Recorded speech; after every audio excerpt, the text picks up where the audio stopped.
purpose, profit, politics? Few business leaders have spent more time at the intersection of all three than Matthew McCarthy. As former CEO of Ben & Jerry's and a longtime leader at Unilever, he's spent decades navigating the collision of competing stakeholder expectations, public pressure, and business performance. On It Shouldn't Be This Hard, we talk to business leaders, sustainability professionals, and social impact entrepreneurs working at the intersection of purpose and performance, hosting lively, playful, and often provocative discussions around why sometimes it's so hard to do the right thing and do the right things.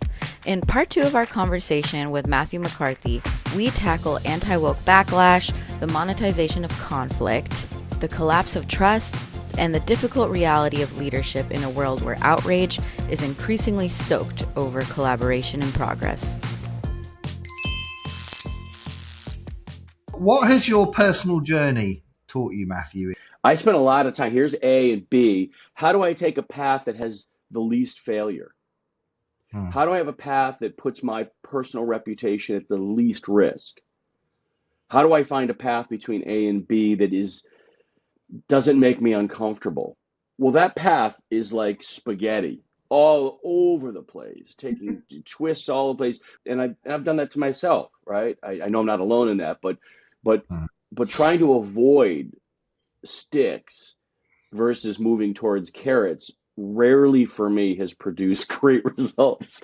And the older I got, the more I kind of trusted myself. As I kind of got into the middle-ish of my career, I finally realized that my approach to getting between A and B was squandering a lot of my energy. I was exhausting myself and then sometimes blaming my boss or the company. Oh, yeah, but they don't do this and they don't allow me to do that. So in all honesty, when I hear people say, well, they're not allowing us to do this, I'm like, who? Well, they. I'm like, well, who's they? Give me names.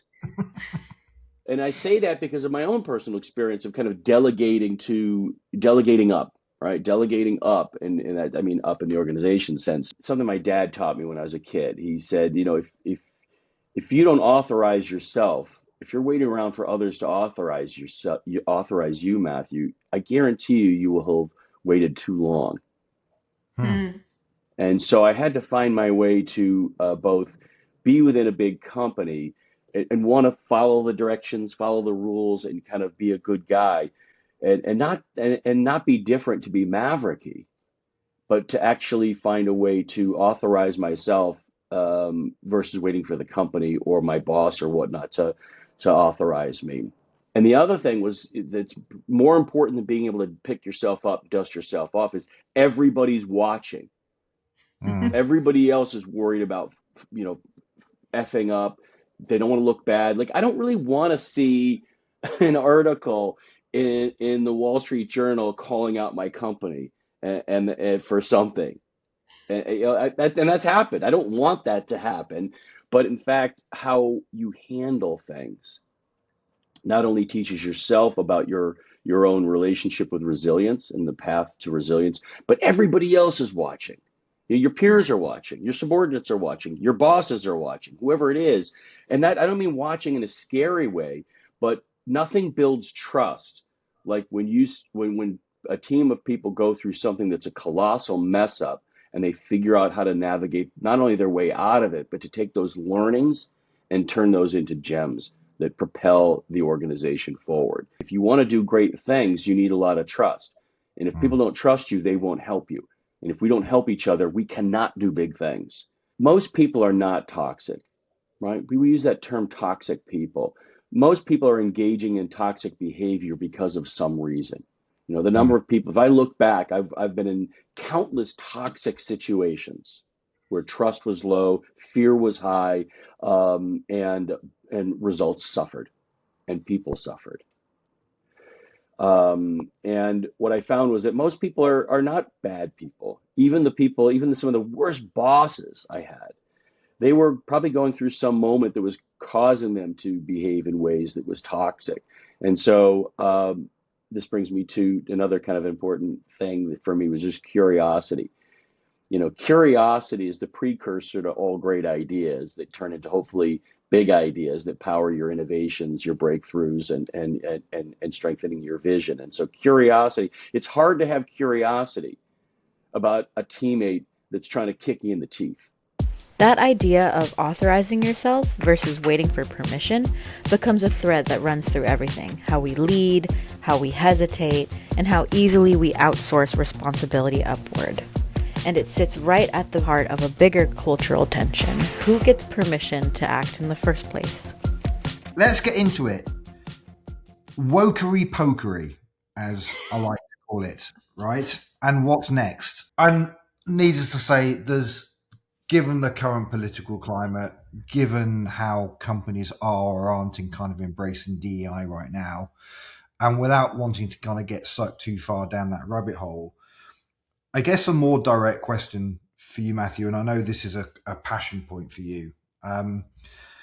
Has the woke movement gotten too woke and excluded itself from business as usual?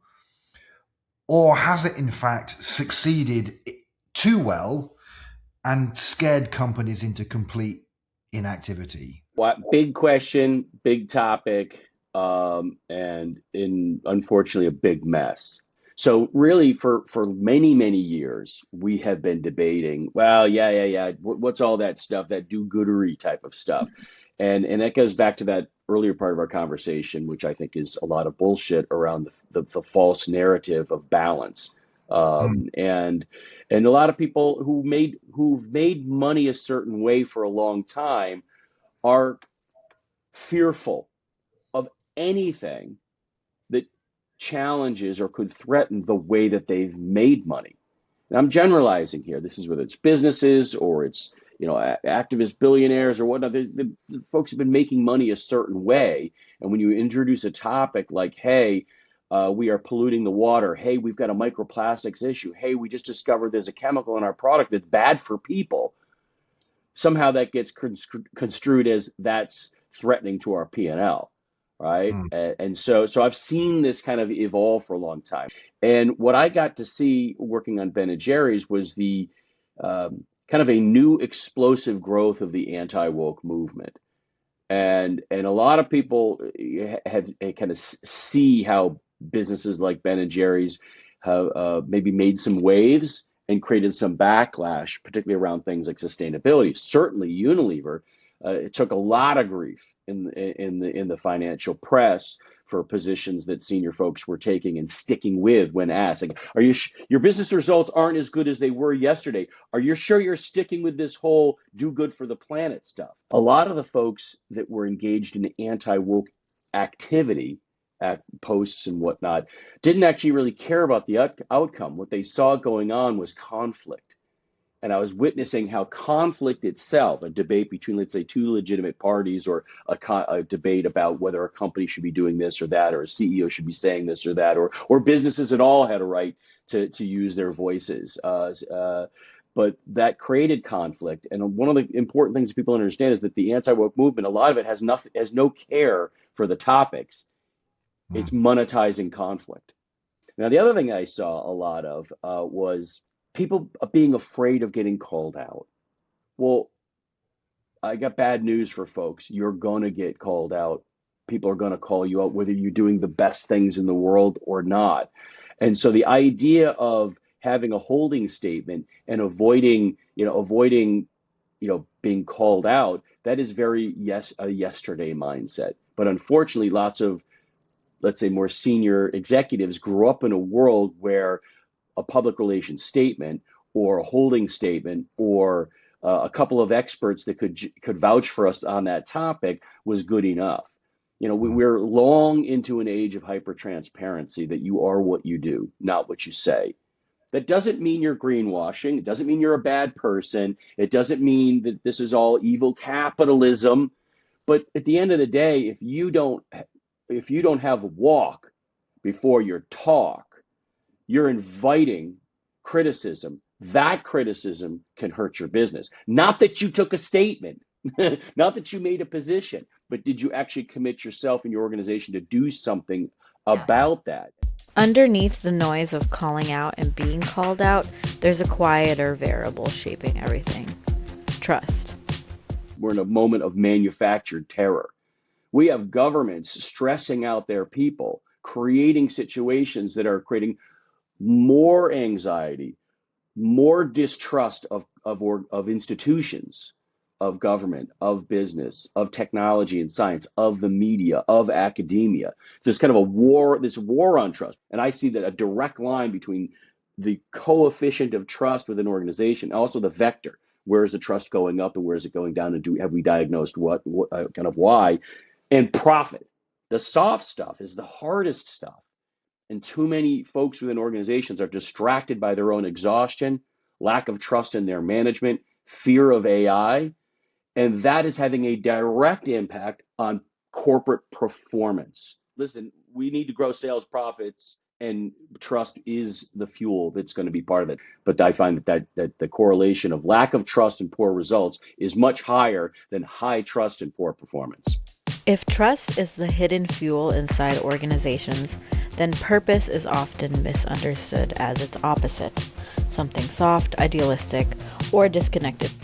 We live in a world where we exchange goods, services for money. We want to be proud of the work that we do in this life, whatever that work is, whatever our impact is, and money is related to it. Right. So when people say like business is the enemy, no, I'll be the first one to tell you, here's a long list of all the things that business does wrong, things I've done wrong, choices I've made that were not the right one for people, planet, and animals. Right. But don't then turn that into an argument of, well, business shouldn't be concerned with those things. All businesses are groups of people that have come together to do something. All humans have values, therefore all organizations have values. So this whole idea of like, check your values at the door is not just outdated, it's a dangerous distortion. Matthew reminds us that at the end of the day, all organizations are human systems, not objective machines. In the spirit of this podcast and what it's called, It Shouldn't Be This Hard, what has been the hardest part for you? One of the really hard ones is when you have the privilege of leading an organization. Often you're in the business of choosing between two painful things. And people want to romanticize too often that there's right decisions and wrong decisions. And I think that, my toughest crucible moments is when I was being attacked from multiple sides. I've got a bunch of employees that are unhappy about something. I've got a management team that's, struggling and challenged by a moment that the business is in. I have a board of directors that is not necessarily happy with what we're doing and sometimes not fully qualified to actually provide us the guidance that they need to as our board. I might have a parent company who's also freaking out about X, Y, Z. And so when being in environments where the pressure seems almost untenable, not because it's just stressful, which is bad enough, but because you have to make a decision that is effectively deciding between two things that both have big components of pain. And that's you could say, oh, well, that, boo-hoo, that's what CEOs get paid to do. And that's true. So I don't have a whole lot of sympathy for CEOs, including myself. But I think this idea of increasingly, as organizations have become flatter and flatter and spans of control have gotten wider and wider, what used to be borne by the CEO, the C-suite, or maybe the chair of the board is now being borne by people who didn't necessarily sign up for, well, I could do A or B, both have lots of pain. Yeah. I got to lay off a lot of people on this one, and that, including a lot of my friends, that's really painful. But if I don't do that, we could default on our payments. I mean, I'm trying to make it really practical. We still want to talk about CEOs or C-suites or activist investors or boards. And those folks are all fine, but they are becoming increasingly less relevant every day as spans of control and distribution of authority happens within the organization. And I don't know that we've actually done the right culture work to understand how we support people who are in positions of making decisions that have guaranteed pain. We really need to have real talk about how we're supporting each other through very difficult decisions. Oh yeah, you've got a government that's also throwing tariffs at you.